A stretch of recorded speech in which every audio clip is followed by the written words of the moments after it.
for a moment about the peace we often chase in our lives. Doesn't it sometimes feel, well, conditional? Oh, absolutely. Like a Mm. fleeting moment of calm that just vanishes as soon as things get a little rocky. Exactly. A peace that feels entirely dependent on everything around us being, just right. That's a really insightful way to frame it, yeah. We seek tranquility, but so often it feels fragile, doesn't it? Vulnerable to the inevitable bumps in the road. It really does. And that brings us to something different, maybe a deeper understanding of peace. We're going to explore the possibility of a peace that runs much deeper, Hmm. a kind of resilience within us that isn't shattered by life's challenges. A peace, we'll find, with a truly unique origin hmm and character. So consider this. What if true peace wasn't about the absence of trouble? What if it was about the presence of something unshakable within? Right. A constant, even when the world feels like it's spinning out of control. Yeah. It's not about denying the difficulties we face, is it? Not at all. It's more about discovering an inner stillness that can actually coexist with them, side by side almost. So today, we're diving into this powerful idea, one that's offered solace and strength for, well, countless individuals. It really centers on these words: peace I leave with you, my peace I give you. Mm.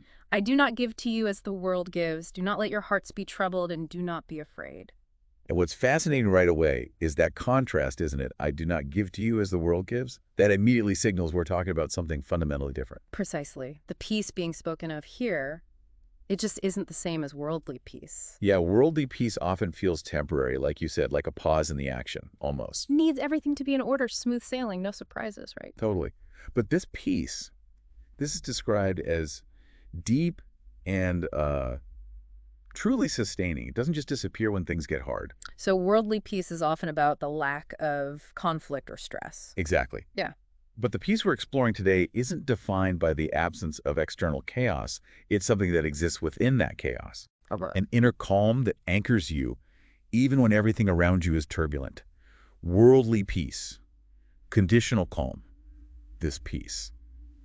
Internal resilience. So embracing this peace isn't about pretending our problems don't exist then. Not at all. Yeah. Choosing this peace isn't about ignoring difficulties.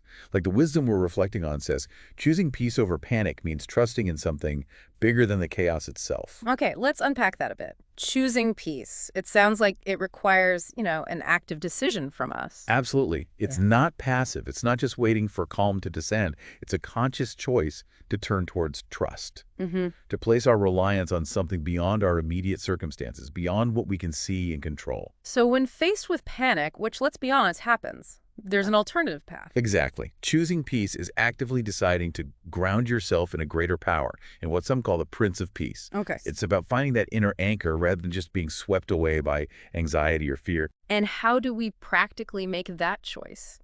In those difficult moments when everything feels overwhelming. Well, the wisdom we're exploring offers some very practical steps, actually. Things like conscious, deep breathing that can immediately ground you. Right, just focusing on the breath. Yeah. And prayer, turning to that source of peace and communication. And also actively reminding yourself that you are held, held by something far greater than the challenge you're facing.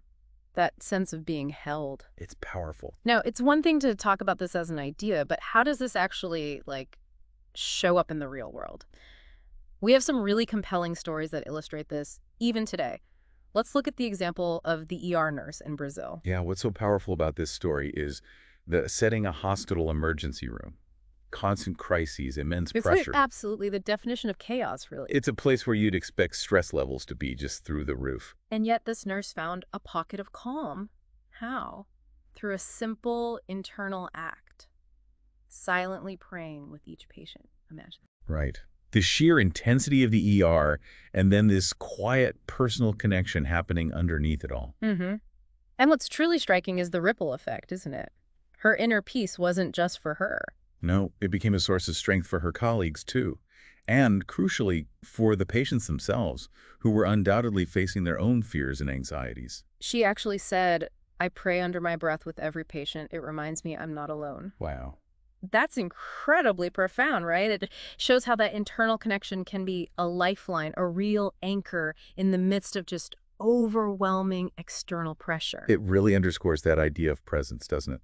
Even in the most isolating or chaotic moments, that interconnection provides a sense of not being alone. Mm. And that's absolutely fundamental to experiencing peace, I think. Then there's that other story, the stranded traveler in Tokyo, a completely different kind of chaos. Yeah, the major weather shutdown at an airport, the uncertainty, the disruption of travel plans, pure frustration potential. Totally. Again, a situation that could easily lead to widespread anxiety, people getting angry. Helplessness, yeah. People are stuck, plans ruined. But instead of giving in to that, this individual chose a different path. He started handing out food and offering to pray with his fellow travelers. Think about that simple act.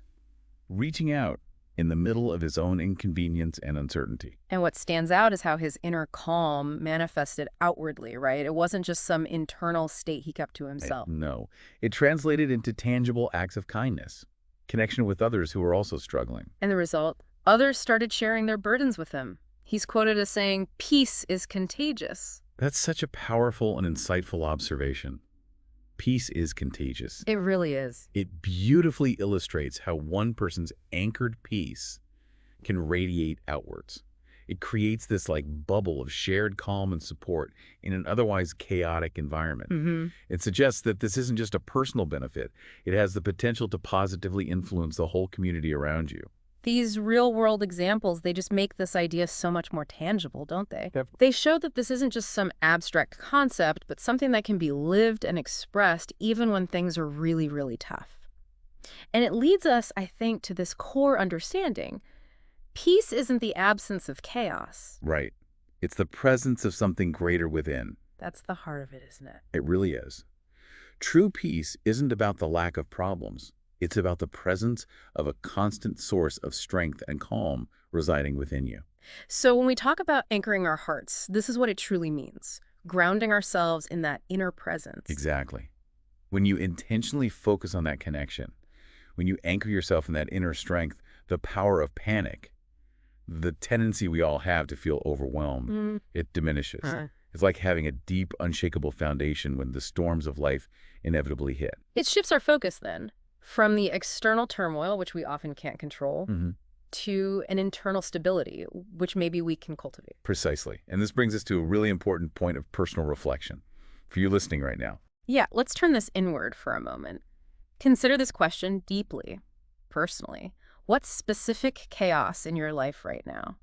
What situation, what worry could be quieted, even just a little, by trusting more profoundly in this inner peace? Just take a moment to really consider that. What are the areas where anxiety tends to take root for you? What situations trigger fear or overwhelm? Could a deeper reliance on this inner strength, this constant presence within, offer you a different way of navigating those specific challenges? It's about pinpointing those areas where maybe we're relying only on our own limited strength, Right. Or just hoping for external circumstances to magically change. Right. And asking ourselves, what would it look like to instead anchor ourselves in this deeper, more reliable peace? What difference could that make today? It's really an invitation, isn't it? An invitation to shift your perspective, to discover that stillness that's possible even within your own storms. So as we bring this deep dive together, what we've explored is this profound possibility of a deep and lasting peace. A peace that isn't at the mercy of the ever-changing world around us. A peace that, as we heard, is freely offered. Not as the world gives, not as some temporary fix. But as a constant, unwavering presence within. Always accessible. And as you continue your day, maybe just consider this. How might embodying this inner peace, this calm, rooted in something so much deeper than our circumstances? Yeah. How might that not only sustain you through your own challenges, Yeah. but also maybe like the nurse and the traveler, positively influence the world around you in ways you might not even imagine right now? It's a powerful thought to carry with you, isn't it? What impact could your peace have on others?